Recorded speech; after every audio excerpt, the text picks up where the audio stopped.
देखिए, बहुत सारे ऐसे मामले आते हैं जहाँ पर पति पत्नी की जीवन में जो लड़ाई या कलेश होता है, बहुत छोटी-सी बातों को लेकर होता है और फिर ये बातें इस कदर बढ़ जाती है कि आपको वकील साहब की ज़रूरत हो जाती है। ये बात मैं इसलिए कह रही हूँ क्योंकि आज एक महिला का फ़ोन आया, उन्होंने मुझसे कहा कि मेरे पति और मेरे बीच में मतभेद हो गया और उनके बच्चे काफ़ी बड़े हैं, एक बच्चा 24 साल का है और एक 18-19 साल की बेटी है। पत्नी का ये कहना था कि मेरे पति और मेरे बीच में आपसी मतभेद हुआ और मतभेद होने के बाद मैं अपने मायके आ गई। अब मायके में मैं जब आई हूँ तो 6 महीने से मैं अपने मायके में हूँ, लेकिन मेरे पति के द्वारा मुझे मनाने की कोशिश नहीं की जा रही है और एक बार वो मनाने के लिए आए, लेकिन मैं नहीं गई क्योंकि मुझे कुछ बातें जो मुझे उनकी पसंद नहीं है, मैं ये चाहती हूँ कि वो छोड़ दें। अब ऐसी छोटी-छोटी बातों को लेकर अगर आप 6 महीने अपने घर में रहती हैं और उसके बाद आप किसी वकील साहब से ये पूछती हैं कि अब मैं क्या कानूनी कार्रवाई कर सकती हूँ, तो ये आपकी सबसे बड़ी बेवकूफ़ी है। देखिए, पति-पत्नी के रिश्ते आप दोनों ही सुधार सकते हैं, आप बैठिए, बात कीजिए।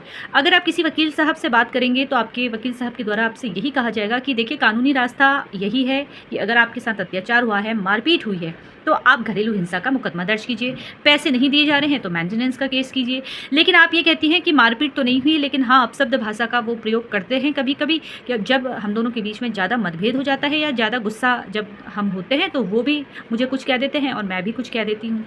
ये जो छोटी-छोटी बातें हैं, वो अगर आप इन बातों को लेके न्यायालय में आती हैं या किसी वकील साहब के पास आती हैं, तो ये इसमें आपके वकील साहब आपकी क्या मदद करेंगे? आपसे तो यही कहेंगे कि मेंटेनेंस का केस कीजिए, घरेलू हिंसा का केस कीजिए, सबूत लेके आइए। अब आप ये कहते हैं कि सबूत भी नहीं है मेरे पास, क्योंकि मैं तो उनको सबक सिखाना चाहती थी, मेरा सामान वहाँ पे भी है।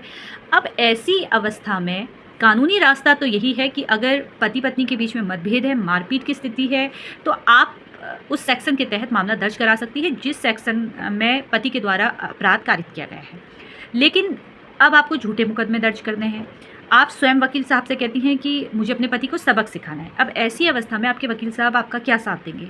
वो तो यही कहेंगे कि मत कीजिए। हो सकता है कि कुछ लोग आपसे ये कहें कि हाँ ठीक है, आप मुकदमा दर्ज करवा लीजिए। तो कुछ क्लाइंट ऐसे होते हैं जो स्वयं ये कहते हैं कि आप मुकदमा दर्ज कराइए, मुझे झूठे मुकदमे दर्ज करने हैं, मुझे सबक सिखाने हैं। अब ऐसी अवस्था में वकील साहब की क्या गलती? जहाँ पर एक महिला स्वयं आके कहती है मुझे अपने पति को सबक सिखाना है।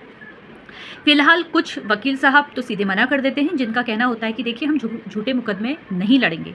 इसलिए क्योंकि अगर जब वकील साहब को ये मालूम है कि जो सामने वाला व्यक्ति है, ना इसके पास कोई सबूत है, ना इसकी बातों में कुछ सही जानकारी इसके द्वारा साझा की जा रही है, तो ऐसी केसों को लेने के लिए वकील साहब खुद मना कर देते हैं। लेकिन कुछ वकील साहब ऐसे होते हैं जो केस ले भी लेते हैं।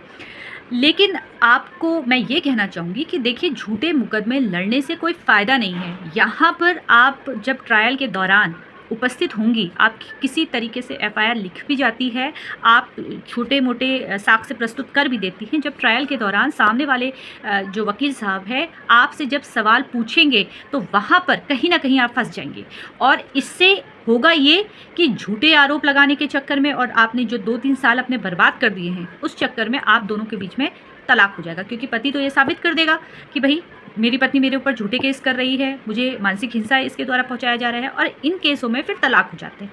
इससे बेहतर ये है कि आप दोनों बैठिए और बात कीजिए। बात करना ही इसका सल्यूशन है, ना कि किसी वकील साहब के पास जाकर आप मैं क्या झूठे मुकदमे करूं, इस पर आप मुझसे बात करें या आप ये मुझसे बोलें कि मुझे अपने पति को सबक सिखाना है। ये कहीं की समझदारी नहीं है, क्योंकि आज मेरे पास एक ऐसा ही फ़ोन आया जो आप में से ही किसी महिला का था, या तो इंस्टाग्राम से आया होगा या फेसबुक के माध्यम से ही पोस्ट किसी ने मेरी देखी होगी, तो उन्होंने मुझे कॉल किया।